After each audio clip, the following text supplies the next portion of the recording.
Saludamos en esta noche a todas las personas que fielmente están con nosotros, que ya este es el segundo programa y que nos acompañan para hablar un poco sobre la realidad de nuestro cuerpo, la grandeza de nuestro cuerpo y como siempre nos acompaña nuestra compañera, nuestra hermana Lorena Jiménez. ¿Cómo está Lorena? Muy bien, padre, gracias a Dios. Muy contenta de seguir compartiendo este tema con todos. Sí, qué rico. La idea es que podamos aprovechar estos medios para llegar a tantas personas que quieren conocer más sobre realidades como la ideología, como la cultura de la muerte, sobre qué es el relativismo. En fin, hay unos temas bastante importantes que vamos a tomar en esta noche y que es muy importante que lo sepamos manejar, que lo sepamos argumentar, que lo sepamos defender o atacar según sea la situación, ¿cierto? Bueno, muy bien, entonces vamos a empezar con la oración porque queremos que sea el Señor el que ilumine esta noche con su luz y nos permita disfrutar de su sabiduría, de sus dones, de sus carismas, de su grandeza. En el nombre del Padre, y del Hijo, y del Espíritu Santo. Amén. Creador inefable, tú que eres la verdadera fuente de luz y de sabiduría y el principio supremo, dígnate infundir sobre las tinieblas de mi inteligencia el resplandor de tu claridad, apartando de mí la doble oscuridad en que he nacido, el pecado y la ignorancia. Tú, que haces elocuente la lengua de los niños, educa también la mía, e infunde en mis labios la gracia de tu bendición. Dame agudeza para entender, capacidad para asimilar, método y facilidad para aprender, ingenio para interpretar y gracia copiosa para hablar. Dame acierto al empezar, dirección al progresar y perfección al acabar. Tú, que eres verdadero Dios, hombre, que vives y reinas por los siglos de los siglos. Amén. Padre, Hijo, Espíritu Santo. Amén. Muy bien, después de esta linda oración, les voy a decir, como nosotros usualmente lo hacemos en vivo y hoy no se puede dar la opción de interactuar directamente, sí pueden dejar los comentarios, las preguntas y nosotros durante la semana vamos a estar dando respuestas si tienen preguntas o si tienen aportes, todos vamos a responderlos, todo lo que ustedes quieran aquí pueden dejarlo entonces en los comentarios. Recuerden que para poder participar y para poder hacer algún tipo de comentario deben estar suscritos al canal y ojalá le den a las notificaciones o le den me gusta para que esto pueda llegar a muchas más personas. Pero para poder acceder al chat necesitan estar registrados o estar suscritos al canal. Muy bien, Lorena, entonces como el tema aquí es la teología del cuerpo, queremos como colocar un preámbulo, un cimiento para que logremos comprender dónde se apoya esa gran teología de género, de teología del cuerpo, ¿cierto? Primero, Lorena, ¿qué es ideología? Bueno, resulta que les voy a hacer como un paréntesis chiquitico porque esta pregunta que hace el padre es muy importante porque nosotros necesitamos conocer la realidad actual para empezar a sumergirnos en esta solución maravillosa que el Señor inspiró a través de San Juan Pablo II, que es la teología del cuerpo. Primero necesitamos conocer la realidad. Realidad es como lo que pregunta el padre, que es la ideología. ¿Qué es una ideología? Una ideología es un movimiento, son este tipo de costumbres anticientíficas, ¿cierto? Es una realidad anticientífica en donde se nos quiere convencer de algo sacando todo razonamiento lógico, sacando todo tema científico, sacando toda base filosófica y nos muestran una realidad alternativa. Entonces, es una realidad que se nos convierte como en ley. Eso es lo que busca la ideología. Convertir algo que no está bien, que no es real, que no está fundamentado en la ciencia, para convertirlo en ley, para convertirlo en una verdad, aunque su fundamento sea el que no existe una verdad absoluta. Y eso es completamente falso. Es bien delicado por eso la ideología, ¿no? Porque como no está apoyada en hechos científicos, no se puede demostrar científicamente, sino que es su idea, entonces es muy subjetiva, ¿no? Exacto. Es bastante subjetiva y es peligrosa porque como no hay verdades absolutas, no hay verdades comprobables, entonces se vuelve más delicado. Exacto. Por eso entonces cuando hablamos de ideología hay que cuidar, o sea, hay que activar ahí mismo la alarma, ¿no? Porque estamos hablando de un peligro en cuanto que es una alternativa de pensamiento, es una alternativa de comportamiento que se va convirtiendo de una simple idea a una ley. A una imposición. Es que ese es el peligro. Incluso dice Monseñor José Ignacio Munilla algo que me impresionó mucho, y él dice: una ideología es subir las heridas a nivel de derechos. Dice Monseñor, y es completamente cierto. O sea, ¿qué es una ideología? Es una respuesta subjetiva a una herida. Súper fuerte, pero súper elocuente esa afirmación. Impresionante.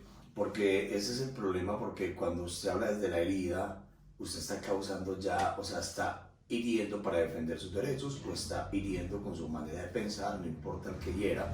Como yo estoy herido, lastimo al que sea. Exactamente. ¿Cierto? Muy bien. Oiga, qué bien. Entonces, ahorita vamos a hablar un poquitico porque sabemos muy bien que nosotros como cristianos hablamos de la vida, nosotros como cristianos estamos sumergidos en una espiritualidad de vida. Dios es la fuente de la vida. Jesucristo murió en la cruz para darnos vida. Jesucristo resucitó a los 3 días, es decir, la vida cristiana está sumergida en ese ambiente de vida, de esperanza. Pero hoy se está entrando en la cultura de la muerte. ¿Qué es eso de la cultura de la muerte, Lorena? Ese tema de la cultura de la muerte es una trampa, literalmente, socialmente, políticamente, espiritualmente. Se ha convertido en una trampa en donde son costumbres, se van quitando las costumbres anteriores y se van dando nuevas costumbres, en donde estas nuevas costumbres solamente exaltan el egoísmo y el yo, solamente el yo, sin importarme el otro. Y resulta que es algo peligrosísimo, porque lo dice el Santo Padre, el Santo Papa Francisco, en la encíclica Fratelli Tutti. El hombre no puede llegar a la plenitud solo. Es imposible, le es imposible al hombre llegar a la plenitud de su alma solo, porque necesita del otro, porque estamos llamados a ser criaturas sociales. O sea, yo necesito relacionarme para poder llegar a una plenitud. Si no, voy a ser amargado, voy a ser una persona amargada, triste, fácilmente le voy a perder el sentido absolutamente todo. Entonces, esta cultura de la muerte lo que quiere quitar por completo es el que yo me preocupe por el otro, es el que yo piense en el otro, porque ya, y no ni siquiera porque yo esté pensando en mí, sino que volvemos al punto. Por eso nosotros llegamos a preguntarnos por qué se presentan o de dónde salieron realidades como el aborto, como la eutanasia, y todo esto nace a raíz de la pérdida de la importancia de la vida desde su origen. Cuando yo me olvido de la dignidad que tiene la vida, que era lo que hablábamos hace 8 días, ya todo empieza a perder sentido, porque ya no hay un para qué. Humanamente, y aquí es donde muchísimos padres de la iglesia nos han dicho el por qué, y tiene una profundidad impresionante, el por qué la cultura de la muerte ha tomado tanta fuerza. Y resulta que cuando el hombre se aleja de Dios, que es su fin último, porque todo hombre, lo quiera o no lo quiera reconocer, crea o no crea en Dios, el deseo de su alma es Dios. Pare de contar, no hay más, no hay más. Y cuando el hombre no lo encuentra, el alma lo busca desesperadamente, consciente o inconscientemente, y cuando no lo encuentra, empieza a adoptar lo que le va llegando. Y dentro de todo esto que le llega está esta cultura de muerte, que lo único que hace es destruir la grandeza. Resulta que el Antiguo Testamento todo nos habla de que todas las familias amaban tener hijos, amaban, que entre más grandes más benditas eran.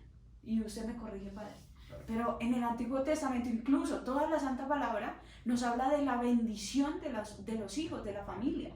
Y ahora estamos, como quitamos a Cristo, quitamos a Dios, lógicamente ya la vida no nos importa.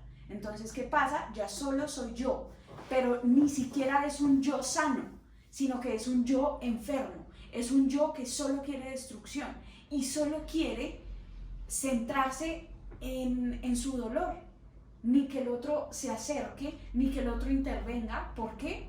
Y este es un punto inicial fundamental para hablar de la teología del cuerpo. Resulta que el hombre le tiene pavor a enfrentar su herida raíz, lo que le duele. Entonces, incluso nosotros como católicos le decimos a Dios, toque lo que quiera en mi vida, menos eso. Y cuando yo no le entrego una herida a Dios, ahí es cuando dejamos entrar falsedades, mentiras y engaños como la ideología. Qué importante, qué interesante, ¿no? Vemos entonces cómo esta cultura de la muerte está inmersa en la herida, está inmersa en el subjetivismo y responde a un dolor que la sociedad está experimentando, y ese dolor es por la ausencia de Dios. Podríamos decir que esta cultura de la muerte se ve reflejada, por ejemplo, cuando los jóvenes empiezan a cortarse, ¿cierto? O sea, es como que ante una realidad de dolor, de angustia, de depresión, entonces respondo con otro hecho de dolor, pues para ver un tatuaje pues de la realidad, una radiografía de la realidad social hoy. Incluso, mire padre, qué pena lo interrumpo ahí, es impresionante porque muchos de los jóvenes que hacen esto que usted nombra es porque dicen, y lo han dicho, dicen, es tanto el dolor que yo tengo interno y tanto el desespero que necesito cortarme para sentir un dolor que me distraiga del dolor profundo. Es impresionante. Nada más en el día de ayer, una señora de Medellín de 51 años, Marta, programó su muerte, ¿cierto? Y pues no sé si se dio el caso, si no se dio, puede que haya reaccionado, ojalá. Pues la actitud de Monseñor Francisco allá en La Guajira fue impresionante, pues la actitud de pastor, de entenderle en su dolor, porque es que muchas cosas, uno no es culpable de sentir el dolor, pero mire que, o sea, responde como a una situación de dolor que es su enfermedad, con una programación de la muerte, y lo hace riéndose, pero como por desfigurar ese dolor que siente, porque si no fuera porque sea con dolor por dentro, no programaría su muerte. Y sin importar que causara el dolor de un hijo que la va a extrañar, que la va a querer porque ya sé que es carismática, ¿cierto? Y de su madre que no está de acuerdo con eso, que no está de acuerdo con eso. Entonces, miren cómo es un reflejo de esa cultura de la muerte. Lo que decía la eutanasia, el infanticidio, la misma distanasia, porque también son formas de muerte, el aborto, tanto asesinato, como a veces vale más un celular que la vida humana, o cómo vale a veces más la vida de un perro, de un animal, de una mascota, que la vida de un ser humano. Eso es cultura de la muerte, ¿cierto?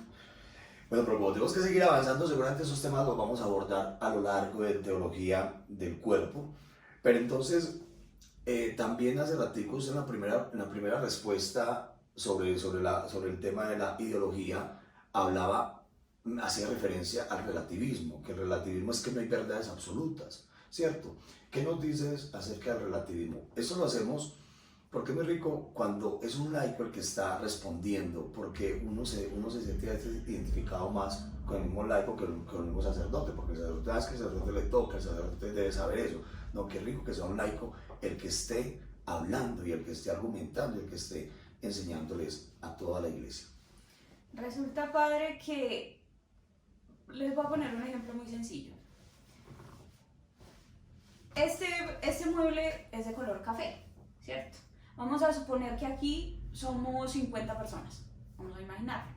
Resulta que de esas 50 personas, la semana pasada, 5 personas de esas 50 pensaban que este mueble era azul. ¿Eso le quita el color al mueble? ¿Se lo modifica? No se lo modifica. El mueble sigue siendo café, ¿cierto? Resulta que a mitad de semana ya no eran 5, sino que eran 25 personas. Las que pensaban, las que empezaron a pensar, movidas por estas 5 iniciales, que este mueble es azul. Y lo veían azul. Y lo ven azul. ¿Eso sigue cambiando el color normal del mueble? no lo cambia, no modifica la realidad. Resulta que hoy pueden ya no ser 25, sino 49. ¿Eso sigue cambiando la realidad? No la modifica. ¿Qué quiere decir esto? Con este ejemplo tan sencillo. Es como si yo me paro frente a un camión que viene a 80 kilómetros por hora y me tapo los ojos. Y yo empiezo a decir, el camión no me va a estrellar, el camión no me va a tumbar, el camión no me va a matar. ¿Eso va a cambiar la realidad? No la va a cambiar. O sea, si yo me quedo parada ahí, el camión no dejó ni rastro de Lorena. O sea, no dejó ni orejas, pues, ¿cierto? Y en ese orden es importante, con ejemplos tan lógicos, tan sencillos, entender que sí hay verdades absolutas. Sí lo hay. Incluso cuando nos quieren decir, no, es que la verdad es lo que tú piensas. Si tú crees que el aborto está bien, perfecto, hazlo. Yo creo que el aborto está mal, entonces yo no lo hago y listo. ¿Cuál es el peligro tan grande de esto? Que eso ya no solo se queda en una idea de yo te respeto tu idea y tú me respetas la mía, sino que esta ideología de género, este tema del aborto, todo esto ya no solo busca centrarse entonces como un supuesto respeto, que es lo más absurdo del mundo. O sea, yo respeto en cuanto amo, pero cuando yo dejo de amar, ya no hay límites para el respeto. Porque entonces si yo respetara, yo respeto la vida, o sea, mi libertad termina en cuanto comienza la libertad del otro, en cuanto comienza el existir del otro.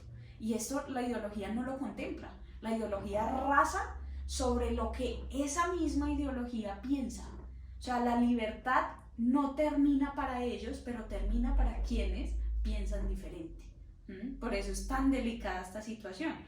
Y en este tema de subjetividad, el peligro no para solo en el yo pienso así o yo quiero, sino que ya vemos temas en el gobierno, en el Congreso, debates a tal punto sobre eutanasia, sobre aborto, donde tenemos que explicarle a la gente, como dice Chesterton, un escritor católico espectacular que me fascina, dice, va a llegar el día en que tenemos que explicarle a una persona a plenos 12 del mediodía que estamos de día. O sea, y estamos en ese momento. O sea, es inconcebible que teniendo avances científicos, que pudiendo hacer operaciones al feto dentro del vientre de la madre con anestesia, ahí yo ya identifico que un bebé siente dolor, por Dios. O sea, es algo de lógica. Que yo le tenga que explicar a una persona después de todo esto que ahí hay un bebé. Claro, es bien delicado, o sea, por el alto nivel de respeto a su verdad, a su opinión. Entonces, o sea, por respetar su verdad y respetamos lo que es más sagrado, lo que es más valioso, lo que es la vida, la misma libertad, porque cuántas veces se atropella la libertad, o sea, se respeta su pensamiento y se reconoce su pensamiento, pero lo colocamos en una categoría de verdad simplemente porque es tu verdad. Cuando sabemos que el relativismo apunta a que no hay verdades absolutas, a que no hay una verdad, es mi verdad, es tu verdad. Y no, la verdad no es subjetiva, la verdad es objetiva. La verdad es que este mueble es café, la verdad es que está de día, la verdad es que está de noche, la verdad es que está lloviendo. O sea, ¿qué está pasando? Esa es la verdad, ya que tú quieras sentir calor frente a una lluvia, por ejemplo, o usted tenga un problema de daltonismo frente al color, eso ya no le justifica que usted diga y asegure que es de otro color. O sea, tiene que reconocer que tienes un problema y que por eso no puedes ver la verdad en su máxima expresión, ¿cierto? Eso es importantísimo. Incluso nosotros como católicos, es que a nosotros no se nos puede olvidar lo que nos enseña Cristo. O sea, lo más a mí personalmente, algo que me molesta, es que digan, no, es que mejor quedémonos callados porque no se sienta mal. No, es que lo dicen los grandes santos, no hay mayor caridad con un alma que llevarla a la verdad. Y resulta que la verdad es Cristo mismo, es una persona, no es ni siquiera un querer, un sentimiento, no es ni siquiera una realidad, no sé, esporádica, no. Es una persona y esa persona es el mismo Dios. Yo soy el camino, la verdad y la vida. y a eso tenemos que defenderlo y tenemos que hablar, tenemos que hacerlo, porque es que estamos dormidos. O sea, ya no es ni siquiera que, listo, todos los que nos están viendo pueden decir, no, yo no estoy de acuerdo con el aborto, claro que no, con la eutanasia tampoco, no, Dios mío. Pero ¿qué estamos haciendo para que las personas que sufren en su corazón, que están desesperados, que tienen miedo y ven esto como una alternativa, no lo hagan? ¿Qué estamos haciendo? Sí, es bastante preocupante, Lorena, porque mire que, por ejemplo, incluso un alto número de jóvenes o estudiantes de universidades católicas están apoyando el aborto, están en contra de la vida. Y ya hay enunciados muy fuertes de obispos, de cardenales, o sea, alguien que apoya el aborto no es católico. Sí, total. Y porque es que, o sea, si fue fruto de una violación, si hay malformación, si hay peligro, peligro en la vida de la mamá, igual, o en alguno de las dos personas, o sea, igual, eso no le quita valor a la vida. Aquí viene entonces una pregunta doble. Primero, ¿existen verdades absolutas? ¿Cuáles son, o sea, cuáles son las verdades absolutas? ¿Y cuáles son los peligros de este relativismo que venimos hablando? Pero efectivamente, como usted mismo lo decía, efectivamente sí, o sea, una verdad absoluta es que este mueble es café. Eso ya por derecho en cosas tan sencillas me tiene que decir que sí las hay, sí las hay. ¿Cuál es el peligro? El peligro es que todas las personas que empezaron a ver este mueble azul ya no solo digan, ah, es que yo lo veo azul, sino que ya quieran imponer a los que lo vemos café que lo veamos azul. ¿Qué es lo que está sucediendo? ¿Cierto? Entonces, ¿qué está pasando con los medios de comunicación? Y a esto quiero hacer referencia un poquito con el caso de la señora Marta. Hombre, nosotros como iglesia, y creo que toda la iglesia, o sea, muchos obispos, la Santa Madre Iglesia se pronunció frente a este caso. Incluso, gracias a Dios, el día sábado se dio una notificación de la IPS cancelando este proceso de eutanasia. Bien, yo quería, la verdad no lo tuve porque el fin de semana no está tan ocupado. Pero me pareció impresionante y me dio mucha alegría porque eso demuestra, primero, que la falsa ideología que nos están vendiendo, ¿cierto? De que supuestamente todos lo apoyamos y todos queremos una falsa libertad, es mentira. Y cuando el pueblo de Dios se levanta, se cae la falsedad, se tiene que caer. ¿Ustedes saben por qué se cayó esto? O sea, y esto fue como un análisis un poco que yo le hice de la situación. Simplemente porque Colombia, desde la iglesia, los católicos, no nos quedamos callados. Porque es falso. El tema, el que lógicamente hay que entender dos cosas. Yo tengo que separar a la persona humana, en este caso doña Marta, su dolor, su condición. Yo tengo que entenderla y acompañarla. No brindarle la salida más fácil. Ah, entonces vaya, mátese. No. Es que esa no es la salida. Yo tengo que entender la realidad de la persona como hija de Dios, como un alma que sufre, como un alma que tiene muchas cosas en su corazón, mucho dolor, que está cansada y que no ha tenido, porque muchos católicos, y yo creo que nos ha pasado a la gran mayoría, muchos católicos, somos católicos, pero aún no hemos tenido un encuentro profundo de amor, como lo decía Monseñor Uribe Jaramillo, sí, Monseñor Alfonso Uribe Jaramillo, gracias. Él decía, solamente un alma va a ser encaminada por el Espíritu Santo y va a ser libre cuando tenga un encuentro profundo de amor con Cristo. Eso es a lo que le tenemos que apuntar nosotros como católicos, todos, porque no es simplemente, sí, es que yo rezo 24/7, claro que sí, es que hombre, hay que entender el principio fundamental de la oración y el objetivo es la unión profunda con Cristo. No se me puede quedar ni en un simple repetir, porque es que, por ejemplo, voy a poner el ejemplo, cada Ave María es un te amo para María, pero yo tengo que empezar ese caminar de amor para que eso se me convierta en un diálogo, porque yo no estoy hablando con un cuadro, no estoy hablando con una persona que murió ya, no, yo estoy hablando con alguien más vivo que ustedes y yo juntos. Y ese es Cristo, esa es María, y ese es San José, esos son los santos. Y eso hay que defenderlo. Entonces, en este tema, por ejemplo, el tema de doña Marta, ya empezamos a ver cómo la manipulación de los medios de comunicación se da, pero abiertamente. Porque entonces los medios de comunicación, y aquí vamos a sacar un poquito a doña Marta, entonces los medios de comunicación, ¿qué están haciendo? Ahí sí hablamos de la Santa Madre Iglesia.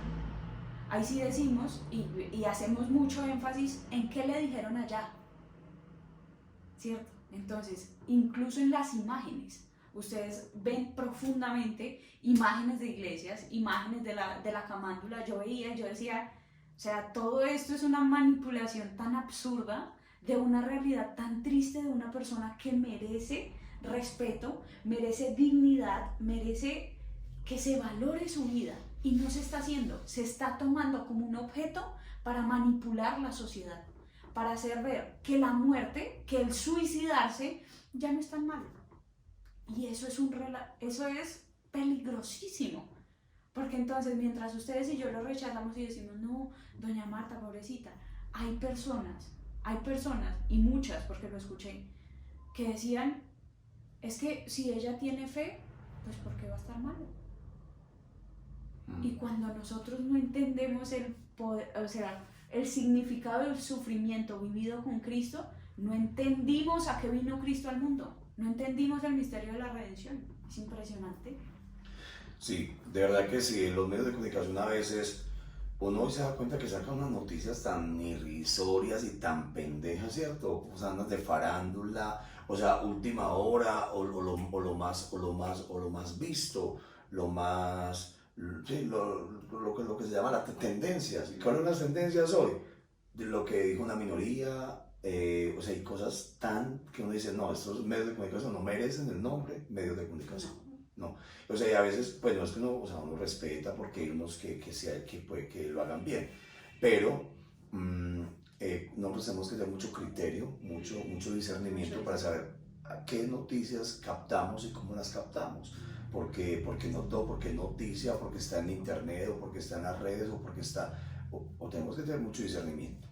Bueno, muy bien, entonces ahí hablamos un poquito de los peligros de ese relativismo. Ya hablando un poquitico de esa cultura de la muerte que hace un momento hablábamos, ¿cuál es la dinámica que maneja esta cultura de la muerte? Bueno, para los que quieran averiguar un poquito más, hay algo que a mí me impactó muchísimo y fue un informe que se sacó hace algunos años, hace algunas décadas, que es el informe Kissinger. ¿De qué habla este informe? Este informe es un informe que se dio en los Estados Unidos, se presentó ante el gobierno, ante el presidente, y hablaba de la necesidad de empezar a controlar la natalidad en el mundo, especialmente en los países de tercer mundo, como Colombia, por ejemplo. En donde esto, entonces, era tan necesario porque decían, si nosotros seguimos permitiendo, como país de primer mundo, si nosotros seguimos permitiendo que las familias de tercer mundo sigan llenándose de hijos, ellos se van a acabar los recursos con los cuales se sustenta Estados Unidos. Y es una cosa enfermiza, es una cosa impresionante. Entonces, hay un mecanismo en donde entra esta dinámica de la cultura de la muerte, en donde se dan como por pasos, socialmente se da por pasos, y se llama, tiene un nombre, se le da el nombre de ventana de Overton. ¿Ventana de qué? De Overton. Quienes lo quieran averiguar, se los voy a decir en términos generales porque acá nos quedaríamos. Es cómo lograr que una realidad abominable, por el punto donde usted la vea, se pueda convertir en un derecho, como está pasando con el aborto, ¿cierto? Entonces, esta dinámica es un tema que no viene de hoy. O sea, que no es casualidad que los medios de comunicación hayan sacado una noticia como la de doña Marta. No se están preocupando por doña Marta. ¿Qué están buscando detrás de? Promover. Exactamente, ¿qué buscan promover? ¿Qué buscan adormecer? ¿Cómo adormecen la sociedad? Entonces, este tema de la ventana de Overton muestra, ellos se da el ejemplo con el canibalismo. Si yo le pregunto a cualquiera de ustedes, si yo le pregunto al padre, ¿usted está de acuerdo con el canibalismo? Me va a decir, pues, ¿qué es eso? ¿Cómo se le ocurre? ¿Cómo se le ocurre si eso es terrible, es abominante, es impensable? Esa es la palabra. Y eso mismo, el canibalismo lo vamos a traducir al aborto. Entonces ellos ponen este ejemplo del canibalismo como en principio es una realidad impensable, pero entonces después buscan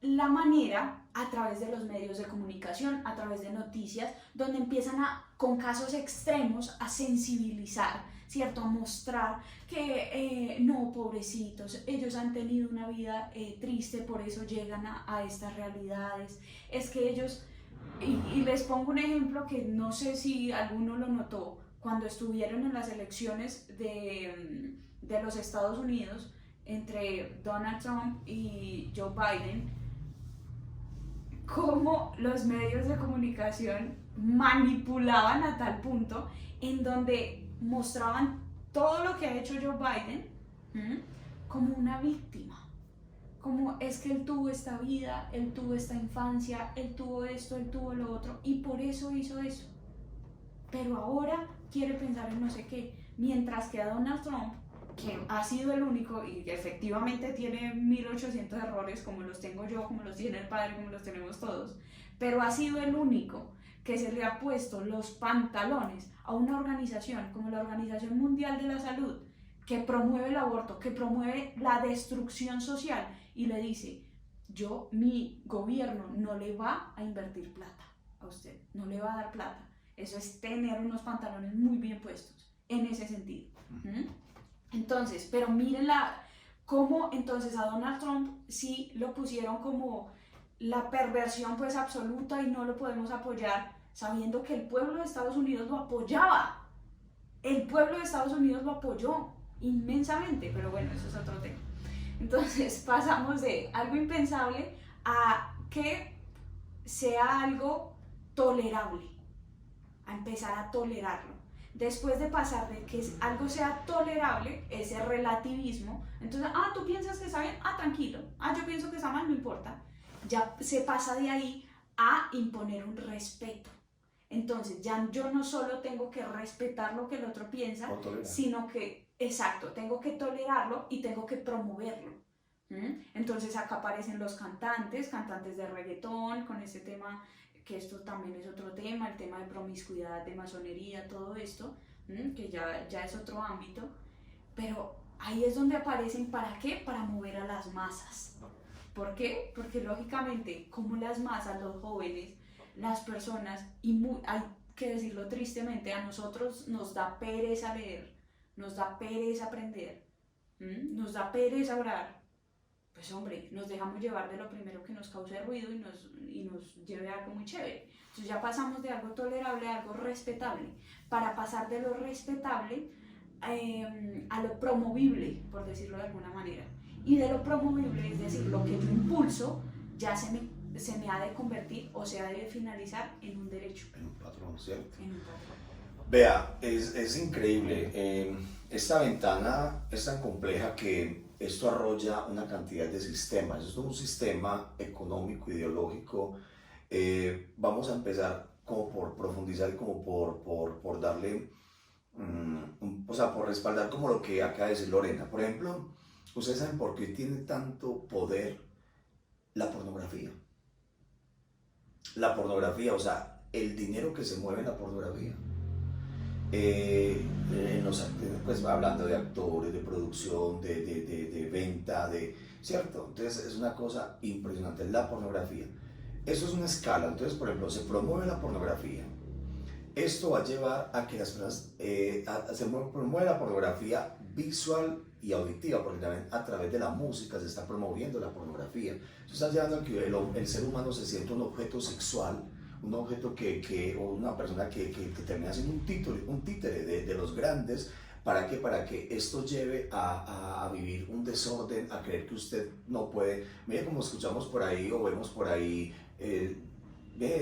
la ventaja de la masturbación, la ventaja de tener relaciones sexuales diariamente, ¿cierto? Y me perdonan la expresión porque tal vez, o sea, incluso el tomarse ciertos fluidos, ¿cierto? Entonces es una cosa impresionante, o sea, se promueve la pornografía para que las personas se sientan esclavas de lo sexual y esto lleve a mover todo este tema, esta economía de los métodos de anticonceptivos. ¿Ustedes saben cuánta plata se mueve en ese sistema nomás de los anticonceptivos, condones y todo esto? Luego ya vienen entonces las personas, como esos métodos fallan, o sea, pueden fallar de un 5%, 4%, 3%, 1%, solamente que digamos que es el 1%. De cada 100 personas que tienen relaciones sexuales, o sea que una pareja va a tener un hijo no deseado. Entonces, de cada 100 personas va a tener una, no va a tener un hijo, un embarazo no deseado. Entonces, ¿qué? Ahí están las clínicas de aborto. Entonces, las clínicas de aborto se promueven en cada ciudad, pro familia, todo el cuento, ¿cierto? Entonces, aquí están las clínicas de aborto. Hay psicólogos que promueven y que le alienan su conciencia, le dicen, no, tranquila, aborte, porque mira, tú tienes un proyecto, ¿cierto? Estás muy joven, tú pensabas tener un hijo, ¿por qué utilizaste el método? Entonces, vea, aquí está la alternativa, aborte. Entonces hay un sistema allí de psicólogos que le dicen a usted, aborte, que eso no es nada, todo el mundo lo está haciendo, ya la ley aprobó tal o cierto.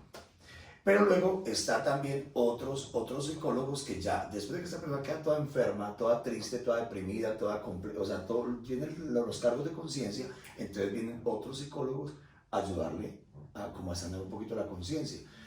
Entonces todos los días vamos a encontrar más personas que tienen que tomar droga psiquiátrica. Sí, sí. O sea, esto es un sistema. Entonces por eso encontramos en primer lugar ya lo que les decía, la pornografía, todo esto, y luego también está cómo a través de la religión, a través de la fe, se meten. ¿Y cómo? Padre, pero ¿cómo? ¿Cómo se meten? Dividiendo el pueblo. En el 2000 yo escuché, pues, leí una noticia donde habían formado, habían capacitado, habían instruido 12.000 pastores. 12.000 pastores en Estados Unidos, ¿para qué? Porque el principio es divide y vencerás. Entonces si dividimos el pueblo, ya la gente no escucha al mismo padre, al mismo papa, ya no escucha al mismo obispo, entonces ya la gente cada uno piensa, dividamos el pueblo desde la fe. Entonces eso también es promovido desde allí, no porque tengan la intención de salvar personas, sino de dividir la iglesia. Entonces cuando un sacerdote se equivoque, cuando pase algo en la iglesia, entonces anuncien y destruyan la fe para que la gente caiga en ese relativismo y diga, no, es que para qué creo, es que yo por eso es que no volví por allá, es que yo por eso no me confieso con un sacerdote que es igual pecado que yo, ¿cierto? Entonces miren, todo es una avalancha que termina, ahorita viene lo de la promoción de las diferentes formas de familia. Entonces familia, parejas homosexuales que adoptan hijos, entonces por eso hoy se está promoviendo incluso la homosexualidad y por eso porque así es una manera también de controlar la población, lo que decías de que Estados Unidos no le interesa quedar sin recursos, entonces como para estos países menos desarrollados hay más recursos naturales, entonces allí es donde hay que promover y eso está llevando a que si yo nada más tengo un hijo, entonces yo cómo lo voy a dejar ir para el seminario, o cómo lo voy a invitar a que se vaya para el seminario, o cómo la invito a ella a que se vaya para el convento, si nada más hay uno, entonces se destruye la fe, o sea es todo un sistema, es todo un sistema más complejo de lo que creemos, podríamos profundizar más, pero pues aquí es simplemente dejamos como la inquietud. Sí, sí, total, incluso hay simplemente algo que no se nos puede olvidar a nosotros, y es que esta batalla no es con personas de carne y hueso, esta batalla es la batalla de Satanás contra el pueblo de Dios. Por eso lo que dice el Padre, Satanás es el primer mentiroso. Satanás busca dividir, mientras que Dios busca unir. Por eso nosotros debemos siempre, incluso estar con nuestra cabeza, que nuestra cabeza es el Santo Padre, el Papa Francisco. Y tenemos que estar en la doctrina pura de la fe. debemos mantenernos ahí desde la misericordia. Por ejemplo, algo que me pasa, que incluso yo analizaba hace un tiempo, porque yo creo que tampoco es un secreto para nadie, en donde estas ideologías, falsas ideologías, han tomado al Papa Francisco y su pensamiento para manipular también al pueblo, para dividir y para poner en contra al pueblo de Dios contra el vicario de Cristo. Y eso hay que ponerle muchísima atención, hay que tener demasiado cuidado, porque primero, y esto se los dejo para que lo analicen, para yo poder entender el pensamiento profundo y el deseo profundo del corazón de nuestro Santo Padre, debo entender la línea espiritual de San Francisco de Asís, porque nuestro Papa Francisco sigue esa línea espiritual, con errores como todos, claro, es que todos somos humanos, pero eso no quita la promesa de Cristo, y una sola es la promesa de Cristo. Yo rogaré por ti, le decía Pedro, para que cuando tú vuelvas, confirmes a tus hermanos. Claro, Lorena, y cuando tú dices que con errores como ser humano, pero como Papa no ha cometido los errores porque él no ha salido a anunciar y a confirmar bajo un documento magisterial ningún error, pues no, ¿cierto? Muchas veces son preguntas capciosas que le hacen para que él diga, para hacerle decir cosas, pero que él no tenía la intención de decirlas, porque es un hombre abierto como San Francisco, por algo se quiso llamar Francisco, porque es una persona que va a lo sencillo, a lo pequeño, a lo simple, y entonces él simplifica muchas cosas, y la sociedad de hoy es muy compleja, entonces aprovecha como esa simplicidad para confundir. Así es, así es. Muy bien, entonces ya como el tiempo se agota, mujer y queridos hermanos que tan fielmente están allí, ¿qué busca la cultura de la vida, ya para cerrar este encuentro? ¿Cuál es el propósito de la cultura de la vida? Sabemos que la vida implica tanto y el Evangelio es vida y Cristo es vida, la Iglesia transmite vida y promueve la vida. ¿Qué se busca? ¿Qué se busca con esa cultura de la vida? Para que podamos entender bien a profundidad, los invito a meditar y a leer Fratelli Tutti de nuestro Santo Padre. Es impresionante porque lo que nuestro Papa Francisco habla ahí es el tema de unidad, pero de unidad desde la verdad, desde el amor que es Cristo, desde la persona de Cristo, volver al orden, que es lo que busca la teología del cuerpo, ¿cierto? Hay un padre que habla muy hermoso del Santo Padre y dice, el Santo Padre es un alma libre. Eso fue San Francisco, es un alma completamente libre. Entonces, cuando nosotros entendemos eso, entendemos que Dios es el más sencillo de todos y solamente quien se haga como niño, quien sea un alma libre lo encontrará. Y esta cultura de la vida busca eso, volver a la armonía del principio, volver a la unidad. Es necesario quitar la división, volver a la unidad para volver a ver las cosas sin velos, para quitar todo lo que nos está haciendo daño. La pregunta no es, si usted nos ama a Dios, ¿por qué permite tantas cosas? No. La pregunta es, por favor, Señor, muéstreme las cosas a través de sus ojos. Permítame ver a los demás a través de sus ojos.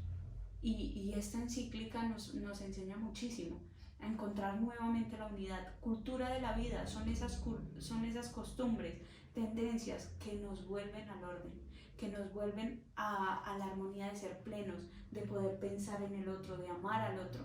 En el amor está la solución. Ahí está la solución. Por eso, campañas como 40 días por la vida, desde nosotros como laicos, ustedes no saben qué hacer, oren. Ustedes no saben el impacto que causa simplemente el pararse frente a una clínica de abortos. Ayer estaba allá sola, y me pareció impresionante, porque una persona sola hace mucha bulla, impacta, choca. Entonces pasaban las personas y ustedes veían ese deseo anhelante de decir, es que eso es necesario. Incluso se acercaban personas y decían, usted es muy valiente, pero no soy yo, es que tenemos que despertar, es es que tenemos que ser valientes. Por eso los invitamos a la campaña, los invitamos a este programa, los invitamos a que sigamos enamorándonos de la vida, porque ahí está la solución. Sí, Lorena, yo creo que la oración es demasiado importante y alcanza muchas cosas, cosas increíbles. Por ejemplo, la semana pasada recordábamos el día de la Virgen del Santo Rosario, cómo allá en Lepanto, cómo venció la cristiandad, cómo venció, y hoy tenemos que vencer, aferrados al Rosario, aferrados al Santísimo, aferrados a la Eucaristía.